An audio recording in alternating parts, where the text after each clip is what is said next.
Welcome to A Date with Darkness podcast, where I will be discussing the impact of hurtful and abusive relationships and how to overcome them so that you can move through your pain and get to the kind of healthy relationships you want, need, and deserve. I'm Dr. Natalie Jones. I'm a licensed psychotherapist based in California.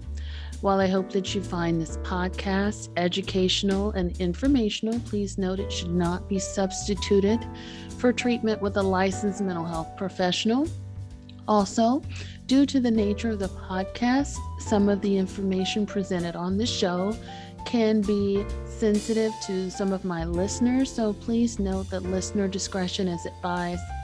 Hello and welcome to the show. Thank you so much for joining me. We are headed into the month of March now, so this year is really zooming by. Happy to be here, happy to be chatting with you about more relationship stuff.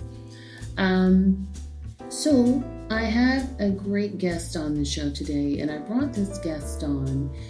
He's going to talk about a topic that frequently comes up. That people frequently ask me about. They say, hey, I'm in a relationship with a partner who's narcissistic, abusive, who's toxic, is not meeting my emotional needs. Is it possible to have counseling with my partner? Is it possible to salvage our relationship and work through our problems? What more can I do to make this relationship work? I have so much invested in my partner and invested in this life that we have together.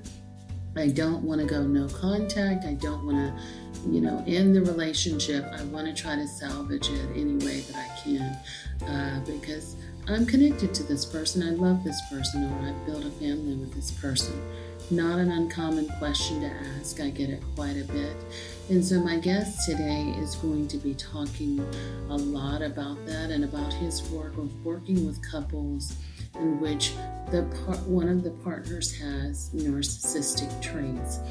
He also shares his perspective on what relationships can be salvaged, what cannot, and what type of partner is going to be more willing to do the work for you in the couples counseling, and how he tries effortlessly and tirelessly to work with folks who have narcissistic traits in couples counseling sessions. I used to do couples counseling and family counseling. That is not an easy feat, and actually it's one of the reasons that I stopped doing it. It felt like so much for me to contain the energy in the room. But nevertheless, he's going to be sharing about his experience, and we'll go from there. And here we go. Hello, Ernesto, and welcome to the show. Thank you so much for coming on. My goodness, thank you so much for having me. This is fun. I know it's kind of been something that you and I have been going back and forth for a while. We're super busy people, right? And I had some technology challenges. That's always going to happen. That's always going to happen, right? Anytime you try to set up something's just going to, technology is going to bite you in the butt. That's true, but I don't know how many people have had to reschedule a podcast because they didn't turn their mic on. Yeah, that was pretty amazing. Yeah, we were trying to figure it out, and all you had to do was put the on button. Well, thank you for understanding and for being absolutely and working with me. So, for my listeners who are listening to the show, tell people about you and who you are and what you do and what drives the passion behind your work. Wow, thank you so much for having me again. My name is Ernesto Segismundo. I'm a licensed marriage and family therapist here in I keep saying Southern California, but actually California. Okay. I'm licensed here in California, and I own a group practice called CAV Family Therapy. And I'm also a professor at Hope International University in the undergraduate and graduate level, and I teach psychopathology, positive psychology, sports psychology, and supervised practicum. In the summer, I also teach substance abuse in the family, and what else do I teach? Couples counseling. Wow. So are you full-time faculty? No, I'm not. No, I'm not, because of all the other things that I'm doing. I mean, Natalie, you and I created your video, right? I'm a promotional video. I make promotional videos for therapists That's on the right. side, right? You didn't talk So, about that. You left that out of all your many functions. right, yeah. So yeah, I'm also a videographer for clinicians, for therapists specifically. But Okay. yeah, out of all the many hats, the one that I love most is, teaching at the university. Wow. Yeah. Okay. And what does CAV stand for? I don't think I've ever asked you I don't even know. All right. You're putting me on seriously, someone asked me that. Well, okay. So my old business was called California Altura Vista. that. Mm-hmm. And Altura Vista means above the plane, or above, looking up from below, looking Okay. from above, looking below. So take it for what it is. I don't know. Okay. CAV Family Therapy. All right. Yeah. And so in your work, in your practice, tell us a little bit about the work you do. Who are Mhm. you treating? What are you working with? I mostly, at this point of my career, I'm managing my group practice, but on occasion I do family counseling, and mostly within couples counseling. And specifically, what I do is working with men who have somewhat of a narcissistic um, tendencies, right? They have issues with relating with others, and they use a lot of emotional manipulation. Mm.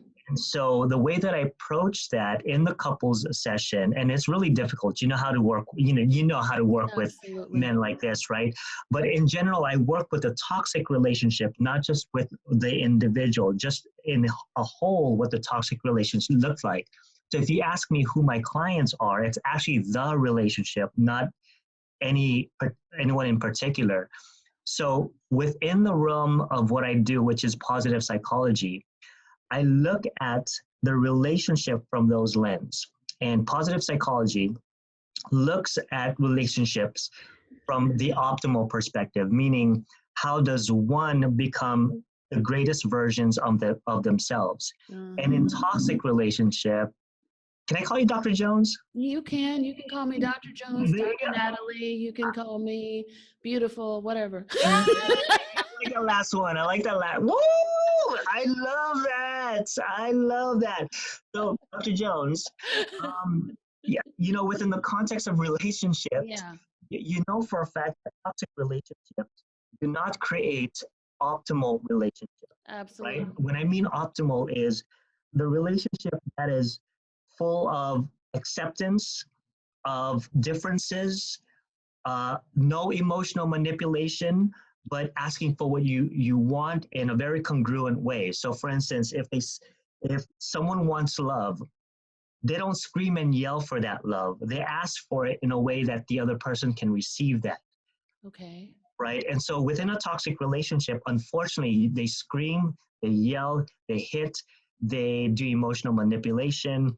Dr. Jones, what else do? They do a bunch Tons of of stuff. stuff, right? Might Mhm. be infidelity, Exactly. right? Oh, yes. Yeah, yeah. So infidelity, Gaslighting. gaslighting, definitely financial abuse, emotional abuse, Mhm. psychological abuse, maybe even some physical abuse. I don't know if you see that in your practice as Mhm. well. Yeah, absolutely. So before people come to me, um, yeah, over the phone, I kind of listen to those languages, right? Okay. Where the other person says, we're having a problem in our relationship because of the other person. That in itself is not taking responsibility for what's going on within the dynamic. Okay. So the way that I approach these couples is I look at the dynamics of the relationship and treat that as the issue. And yes. Well, I'm curious. And I hear what you're saying about how people call you. Who's usually calling you? Oh, good question. Good question. The crazy thing about the work that I do is I attract a lot of men. Um, I I don't know what shifted, but before, I think it's a different culture now.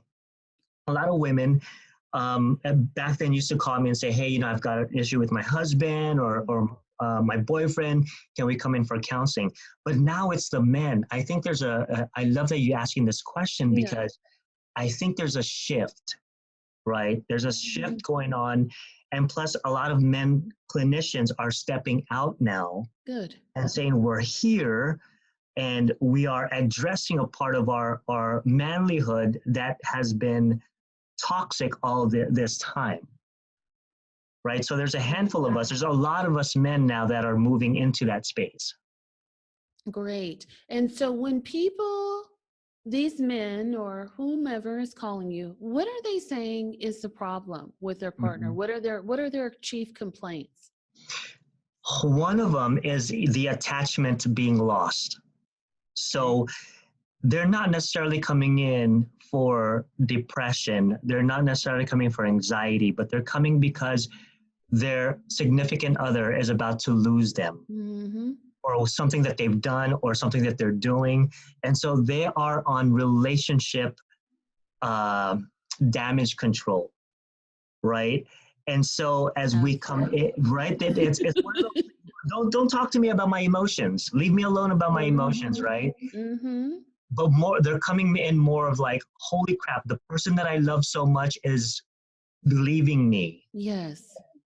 Help me help her stay in the relationship. Help me convince her that she has to stay. We're on a panic mode, right? And so until they meet someone like me, we dissect the emotional piece of what's going on and the behavioral piece and then move from there. So their intentions is, help me, my relationship is falling apart. As a clinician, as a male clinician, we go, okay, let's talk about that. And let me introduce this piece. And so, okay, let me back up for a second. So in terms of who's calling you, would you say you get more calls from the narcissistic partner or the partner with the stronger narcissistic traits, or versus the non-narcissistic partner? That's a very good question. Now, when I think about it, I am getting a lot of calls with a lot of strong voices. With, you know what I'm talking about, right? It's those folks who have that emotional burden, that heaviness over the phone, where they think they know what they want, and they can control the clinician in that direction, right? And you can see, you can feel that over the phone. Okay. Can you talk a little bit about that, like what you've observed and how you feel it? Yeah, absolutely. So when a man calls another man, there is a dynamic that's, I don't know, I can't speak for women here. There's a dynamic where, okay, I'm going to say it. It's almost as if they are challenging their intelligence, or they're trying to test you on how smart you are so that you can help them. It's very cognitive, right? They ask you about what's your modality. They use big languages as if I'm, at least for men with men, right? They use language that are big, that intelligent, and they want to make you go, oh, I've never heard that before. Yeah. Right? So for someone like me, men do that all the time. It's like, let me test your intelligence to see how smart you are to help me. Absolutely. I believe I experienced that quite a bit as a person of color as well, that there's always that kind of testing. And I do agree with you. Just based upon the questions they're asking you, you can sense what type of person. Yeah. And from someone who has narcissistic tendencies, that is a way for them to feel safe, right? It's a way for them to judge whether they are willing to step outside of that comfort zone and go, and can you help me based on what you know, right? Because if you don't know what you're doing, I'm going to be scared for myself. That's narcissistic. They're people who are so insecure with themselves that they're overcompensating with their quote unquote intelligence, right? Yeah, and definitely, I agree. Intellectualization is definitely a big defense mechanism there. Yes, Right, absolutely.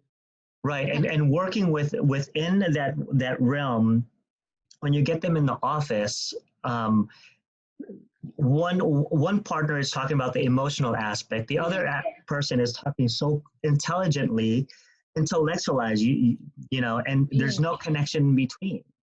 They're not speaking the same language. Mm-mm, mm-mm.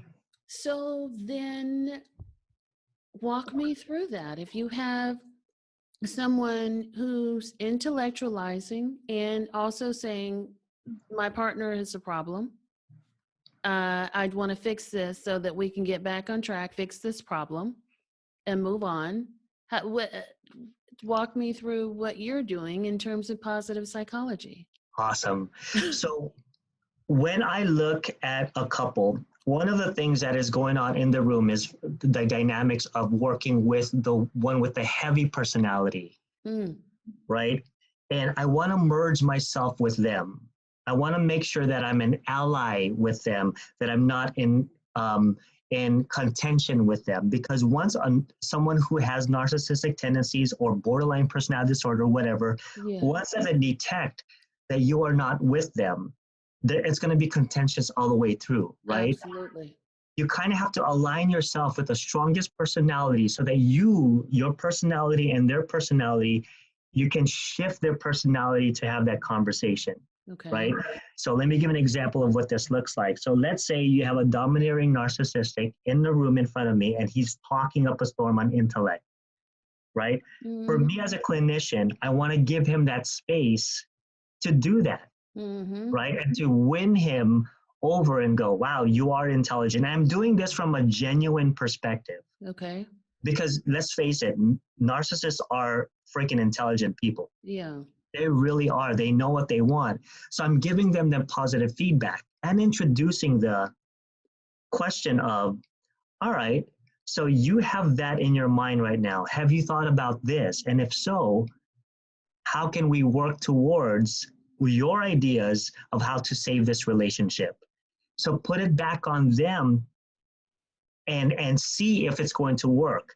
And then allow the partner to have some voice as well too. But mostly focusing my energy on upholding, you know, the person who needs that praise, that emotional praise all the way through. Mm-hmm. How long do you let that go on? Not very long. No, no, no, no, no, no, not very long. Yeah. Because once I feel, and I don't know how to explain this because I have a very, a very feminine, genuine approach to men like this, right? When I Okay. mean feminine, I mean nurturing, um, an insight, something like that, right? It's Mm-hmm. more of the okay, I hear you kind of thing, and many men need that from other men. Mm-hmm. We need that connection, and so once I gain that, then I'm able to shift. I'm not always great at it, but it starts that conversation. Okay. How does the other partner respond to that? Mm. So there's many times when either this I have to do a balancing act where the other partner doesn't feel alienated in the conversation, Absolutely. right? So I have to do this maneuvering back and forth of making sure that the partner is heard and seen. Hold on. Mm-hmm. I had to close the door. Okay.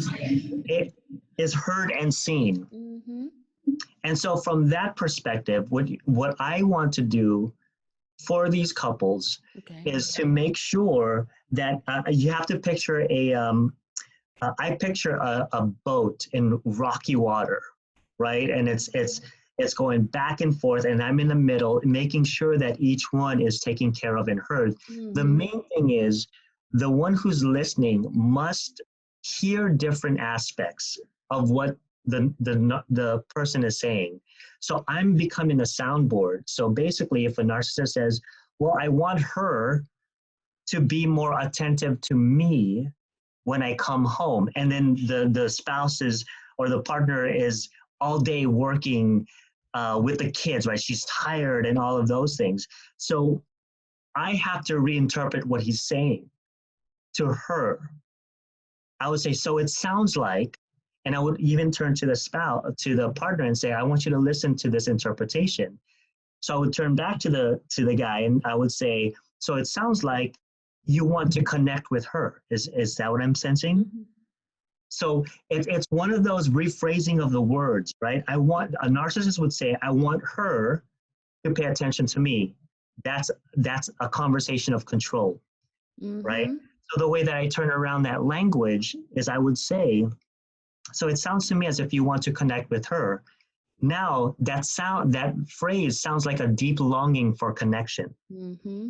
That's what narcissists are saying. I just want to be connected, but it's coming out of this space of controlling the other individual. Mm-hmm. So where does this go within positive psychology? Absolutely. Okay, so within positive psychology, what this looks like is that you're forming the optimizing the human being to go, you are capable of communicating in a way that will enhance your connection, right? Mm-hmm. In positive psychology, it's not just about looking at being positive all the time. It's about how can you rise up to your current painful situation and your mm-hmm. toxic relationships. Mm-hmm. When you look at toxic relationships, you only see the negatives. Absolutely. Right? You only see that. But I believe within that dynamics, you can actually see one's pain and then how they can rise up above that. Mm-hmm. And there's a lot of strategies to get to that point. But the main thing I'm looking at is helping the client see the goodness in their relationship, no matter how toxic it may be. Okay. In terms of your work, I'm curious about what the success rate is for working with someone like that. Yeah. Or people like that, I should say. Right. Well, I would like to say I have a high success rate. I would like to try, right? I've had many clients that came back to me and says, yeah, after what you said, we're working on it and we're still together, mm-hmm. right? Now, when you have someone who has the personality disorder. Yeah, absolutely. You and I know that the research says that when someone is steep in the personality disorder, it's not likely that the relationship is going to end, is not going to exist any longer, right? Mm-hmm. But you can work towards it to help them to work it out. However, those that fall within the moderate to low level, there's always room to improve. I mean, I've always had clients now, and sometimes, I've always had clients that came back and go, hey, we're going to renew our vows again. Those are real testimony. Mm-hmm. As far as my the success rate, I haven't really had that. Yeah. And maybe that's not really a good question to ask, but more or less, because there are a lot of people that listen to my show, and I'll give you my thinking behind the question. There's a lot of my listeners listen to the show and they ask the question like, hey, I have a narcissistic spouse or a narcissistic significant other. This relationship is really unhealthy. Maybe I'm being abused. Maybe my emotional needs aren't being met. Realistically, what can I do to kind of change myself? How can we make this relationship work? So people are constantly asking if I have a partner that is narcissistic, realistically, how can I make this relationship work, or will it work? Yeah, here's what I would say to that. When you can detect a narcissist, you will feel like the burden is on you to make changes, right? Absolutely. They will make you feel like everything that you do is not enough, and they're going to make you believe it. Mm-hmm. So the success rate for folks like that, and sometimes it's all about empowering the partner of a narcissist and Absolutely. Go, there comes a time where you have to just cut the cord, right? And that's the empowering part of, because sometimes when you stick into that relationship, when you're in that relationship, you start molding yourself to that idea that the narcissist wants. Absolutely. And you start losing a sense of your soul, right? You lose your soul in that process. So I've had moments when, even in the session, unfortunately, I would have to say, this is not going to work out as evidenced by, you would have to make that decision within yourselves whether you want to make this work. And unfortunately, I'm going to step out and say that. Not very many clinicians go, oh my gosh, you just said what to your clients? I'm like, yeah. That's emotional abuse. Yeah. I'm not going to talk. I'm sorry, but that's just my style. I don't tolerate that, Absolutely. Good. So and I know that I have people that are wondering about that. Oh, okay, I can go to therapy with my narcissistic partner and this could potentially work out. I just have to learn how to love them in a way that they can learn to love me, or that kind of language. So it does sound like there's a little bit of the learning the love languages that you're trying to put in there with the whole positive psychology bit as well. Yeah, and it's all in a spectrum, right? There's a full-blown narcissist that you need to stay away from, and there's that has tendencies, that the little inner child that always need to be upheld, that's the broken child. So it's on a spectrum of from mild to all the way to severe personalities, right? So not everybody's all on a category, but they're in a continuum. So even narcissists themselves vacillate from that continuum, depending on the year, depending on the situation and the environment. They shift from back and forth. Absolutely. And when or if it doesn't work out between the partners in couples counseling, do you then maybe perhaps work with the individual one-on-one and use positive psychology in that way in terms of turning that inward introspectively? So can you tell me about that? Yeah, absolutely. So usually after a heated session, right, it's like it's not going to work out. Someone's going to call me. Right. I usually don't make the call, but usually I've already laid out the groundwork of what each person needs to do. Right. You need to do some self-reflection. You need to do this. You need all of these research, right, to just psycho-educate both couples or both individuals within the couple. So let's say I never offer within the couple session, hey, let's do individual counseling. Once a narcissist hears that, that's not a good thing. Absolutely. So if one of them reaches out to me, I would refer them to people who I know within the positive psychology realm or working from a strength-based perspective. Absolutely. Right? Absolutely. Yeah. And internally, what kind of work would you say that someone has to do from a positive psychology perspective who's in that type of relationship? Yeah, absolutely. So one of the things that when I do individual counseling for people who've been emotionally abused, especially those who've been gaslighted consistently, absolutely, they have lost a part of their spirit. And positive psychology looks at that spirit of that individual and lift them up. So the things that I work with is grief, working with them to realize that, hey, when you were in this toxic relationship, you've lost a part of yourself, and let's get that person back. And so within positive psychology, again, they look at the optimal individual. So I work from that perspective. What is that person? What was he or she like prior to this relationship?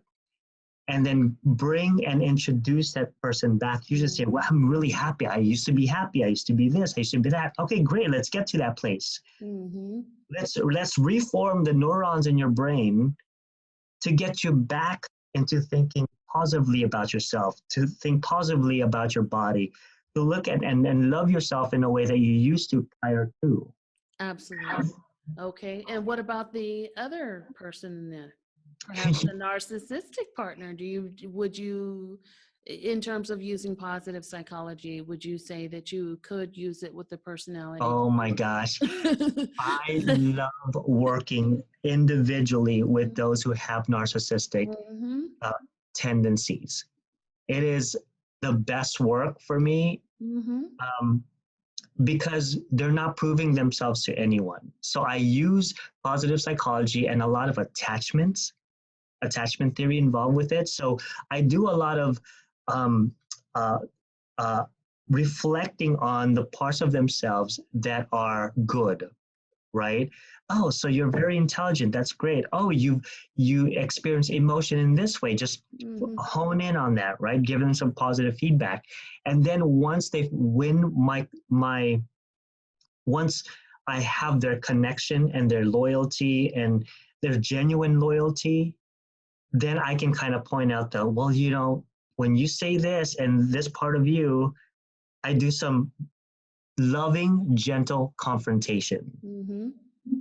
Right? Because you know that when a narcissist is being confronted and you don't do it in a way that is loving or genuine or nurturing, they will react. They won't respond. They will react.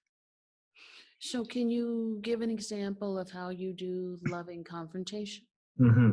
So I had a client once that said that, the way that you were with me the other day, I didn't like that.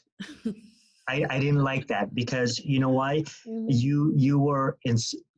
You insulted me. You compared me to my dad who was like this with me. Mm-hmm. So instead of going, no, I didn't, and deny that, I would say, wow, that's a great observation. Thank you for pointing that out. Tell me more. Tell me more. So giving that space, right? And so when I confront that individual, I would say, what are some of the elements then of yourself that or of me that reminded you about that? And if you can't change, then what's your life going to be like? Yeah. And then you see that movement towards confronting. And then at the end, I would say, is this one of the reasons why you are lonely at this point? So that is, and I actually did that 3 weeks ago with one of my clients. Mm-hmm. And you kind of step back and go, whoa, it's a gradual confrontation, not just off the bat. Absolutely. So it's a level down way of confronting someone who struggles with that type of personality. Absolutely. And one of the things I'm curious about, do you find that you're able to, or that they're able to gain any sort of empathy at all from that? Again, we talked about that levels, right? That continuum. Yeah. The one that I usually have are within the moderate to mild. Okay. They can handle.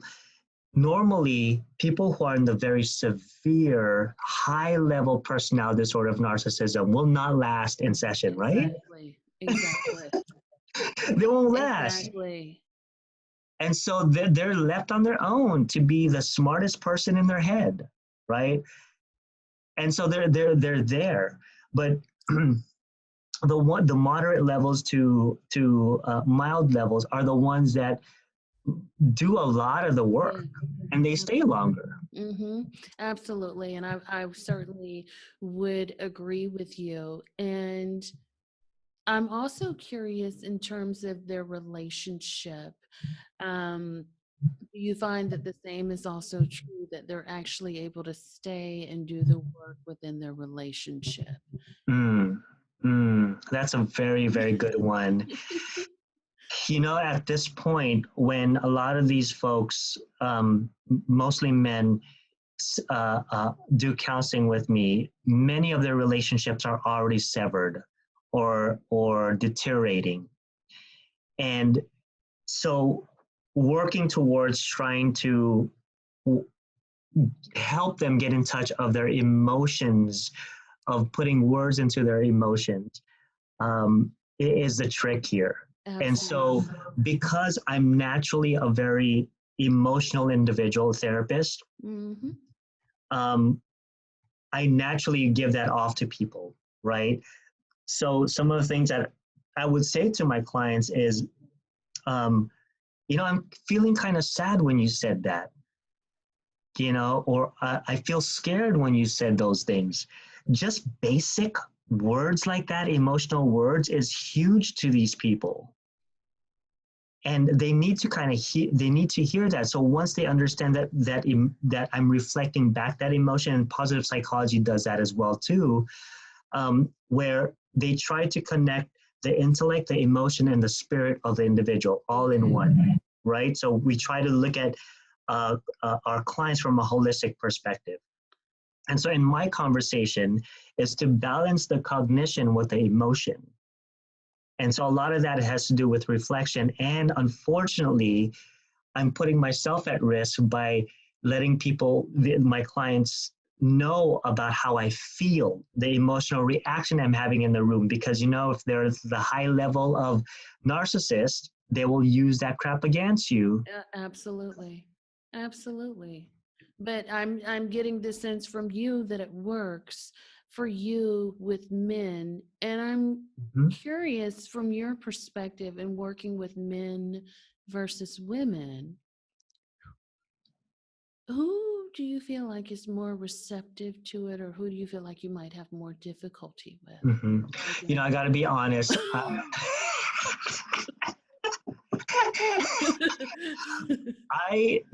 I, for some reason, I have a hard time connecting with women who are high level narcissists. Okay. They need so much control. Whereas I think from a male perspective, there's an automatic connection because of that male bonding. Okay. Right? However, just as I say that, I have to make sure that I understand first the language of women who have narcissistic tendencies and understand them. So I do a lot of questioning just to inform myself. Okay. Right? Because I need to understand where they're coming from, the language that they use, and what they need emotionally.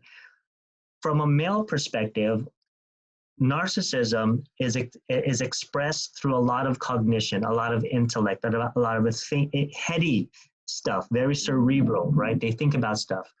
However, from my working with a lot of women who struggle with or who has narcissistic tendencies, there's a lot of emotional elements to their cognition, right? There's a lot of emotion. So they certain words that you use, like, what's one that I used? I think I used the word smart. And I remember when I used, wow, you're a very smart woman to understand this. I mean, you think about that, you go, whoa, what? My response was, what I meant was, you're an intelligent woman, but that word smart kind of negates the intelligence. So it's almost as if they hear it as if I'm chastising them or ridiculing them or making them feel unintelligent by using that word smart. Now, that's just one situation. But I remember the emotional response that I got. I'm like, oh, I think I used the wrong word here. Wow. So it sounds like there's a lot of different dynamics that happen between men and women and you, and just in your work with them, which sounds like it's pretty awesome. So it'd be really interesting to see, in terms of your sessions, when people come to you as couples, it sounds like they're at a critical point. We want to fix it. We want to fix the problem, or we want to fix the other individual who we think is the problem. How long do you feel like they stay in there with you?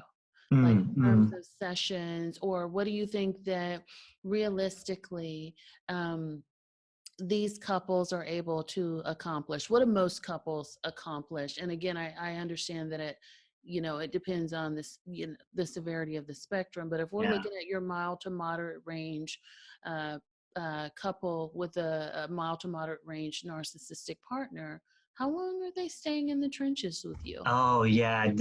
You know, my clients stay long. I Really? have, yes, yes. I have relationships that go back years. I have four couples who've stayed with me for a long, long time. They don't come weekly anymore, but sometimes they come in for check-ins, and Okay. you still see elements of the narcissist in their relationship or their toxic relationship. It's not as toxic as it was before, but it gets activated during holidays, during big events, right? So it comes back, and that's just human, Mm. right? It, Yeah. Okay. Okay. So let me ask you this, because I'm thinking, I'm trying to think like a listener would.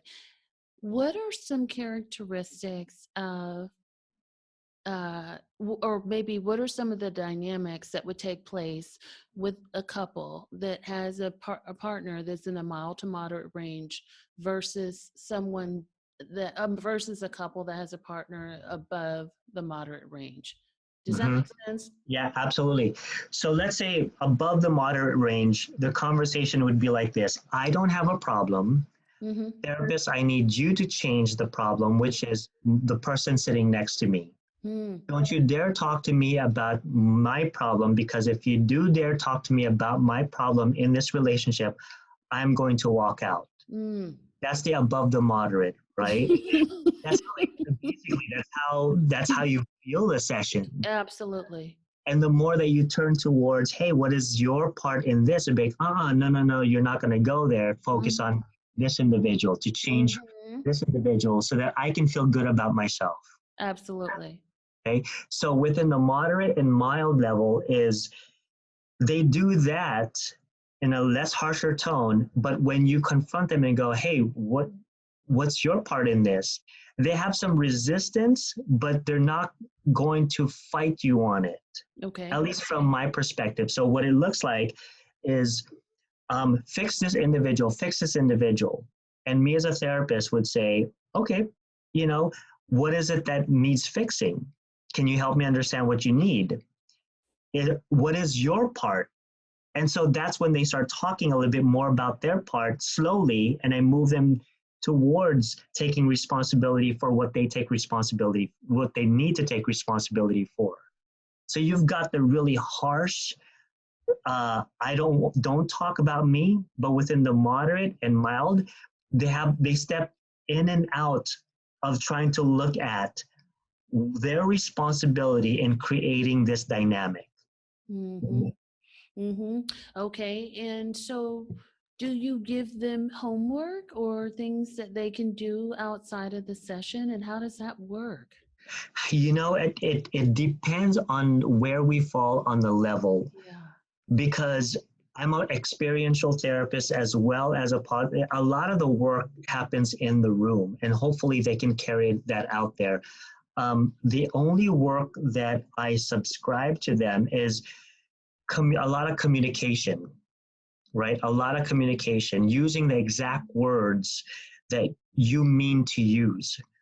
And for the one who struggles with narcissism, or uh, uh, to be mindful about their emotional responses to perceived ignorance from their partner. So, for instance, if the partner really doesn't, if they're talking to their partner and their partner is appearing like they're aloof, or they're not paying attention, a lot of narcissists look at that as you're ignoring them, Hmm. right? Or they don't matter. So they have to just be mindful about that response and that perception that they have of that type of behavior. So a lot of mindfulness technique, which is within the positive psychology realm, just being mindful of what goes on. If the person has their back on them, be mindful about their own reaction when their back is turned. because heaven forbid you ignore a narcissist, right? Absolutely. Absolutely. Yeah, great stuff. Are you getting a feedback? Oh, I'm not. Okay, good. Okay, maybe it's just me. Okay. So that sounds like great stuff, Ernesto. That is super awesome. Great feedbacks. And I'm wondering for folks who are looking for someone who's trained in positive psychology, where do they go to find somebody that's trained in that or works with that? A lot of therapists, and that's a very good question because many therapists don't advertise themselves as positive psychologists or positive therapists. They would advertise themselves as mindfulness therapists, right? Of strength-based therapists.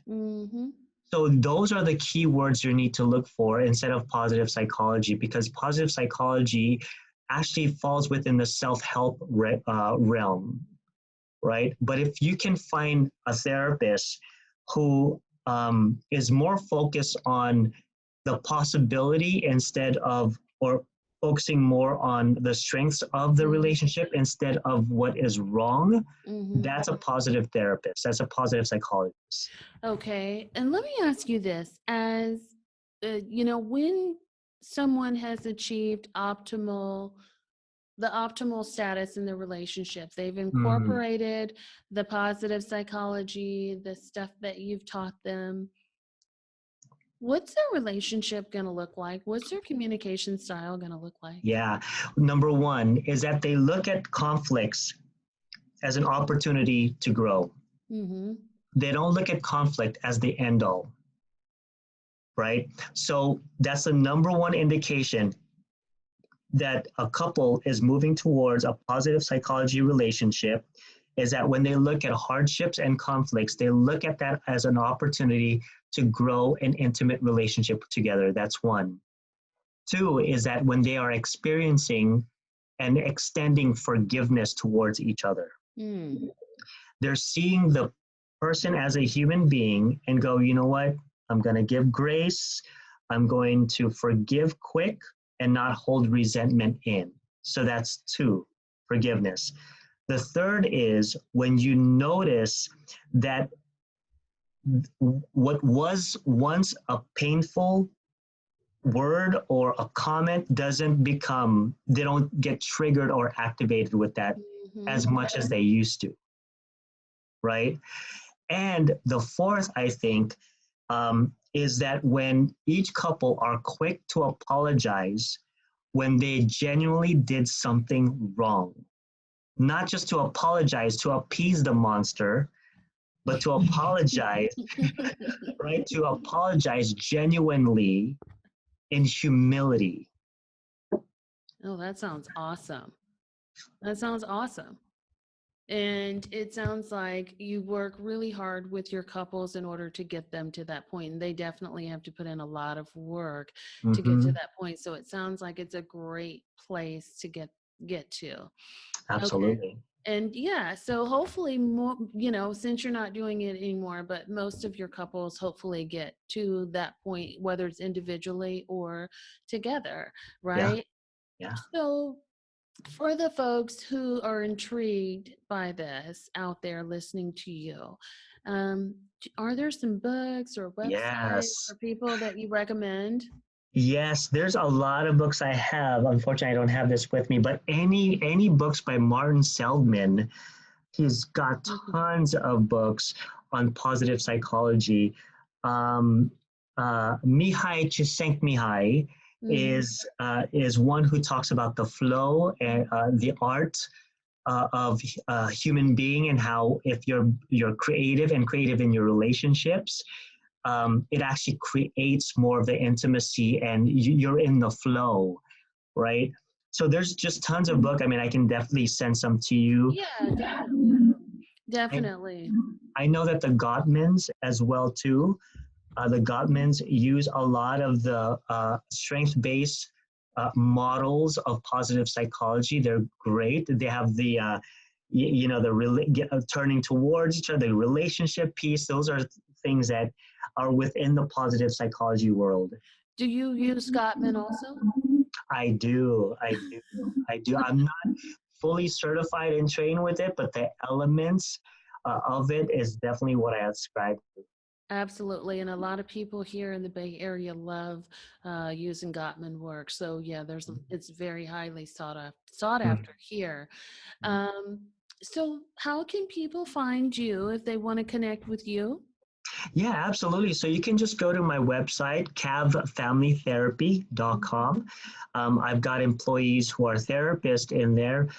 All of their styles basically matches the styles that we use here, which is more of a strength-based approach to any type of individual, family, and couples counseling. Awesome. Any projects or things that you have coming up that we can support you on? Thank you so much for that plug, Dr. Jones. So if you are a therapist, there's a continuing education retreat that I'm doing for in a couple weeks here, but I'll just plug in the next year, which is 2020, which is called Foundations of Connection. And it's with Perry Reel as a keynote speaker, and it's going to be on the beautiful island of Kauai. And it's a continuing education for those of you who want to work with diverse approach to couples counseling. We talk about people of color, we talk about Pacific Islander and the way that they work, you can work with them, with that population, all types of transgender couples counseling from a strength-based perspective. So it's a jam-packed ways to work with your couples. So if you're a couples therapist and you're listening today, would love to invite you to the 2020 Kauai Retreat for Therapists. And where can they find information about that? Yeah, you can actually look for it on my website as well, cavfamilytherapy.com, and also cavacademy.com. I can send you that link as well, too. I will definitely put all of those in the show notes, as well as some of the books that you mentioned. Anything else that you've got going on or coming up that we can support you with? I think that's there's many things, right? If you're a therapist, I also am doing a conference called You Are Not the Typical Psychotherapist, and we are holding that summit here in Anaheim, California. It's a 2-day event where all of the private practice builders are going to be here, and they're going to be teaching you about web design. I'm going to be teaching about how to create videos and how to market your practice in general. Yeah. Awesome. I will definitely put everything up there for you. Thank you so much for that, Ernesto. And I am so happy that you came on, and I appreciate this conversation with you. I really learned a lot. Thank you so much, Doctor. All right. So you just heard my colleague Ernesto talk about his practice, his specialty, and how he works, and what sort of outcome you can expect with couples who have conflict and in which one of the partners has mild to strong narcissistic traits. Let me know what your thoughts are on the show. Would love to know what you think. Love to hear from you. Please email me at adatewithdarkness@gmail.com for any questions or concerns regarding this show. Also, please come on over to our Facebook group, A Date with Darkness Facebook group. So that'll be awesome if you can join our community of listeners and people who are looking for support and want to give you support as well. As always, be sure to subscribe if you're not already subscribed to the show. Be sure to share some positive feedback. Listeners really dig that. It helps them pick out a show. If you can, on iTunes or whatever your platform is, that'll be great. Always love that. Also, if you can't do it on iTunes, because that can be a bit tricky if you're not technologically inclined like myself, just feel free to drop some reviews on our Facebook or Instagram page. I always love those, or inbox, slide in those DMs and leave those up there as well. Love to read them and respond back to that. Thank you so much for listening, and until next time, be well.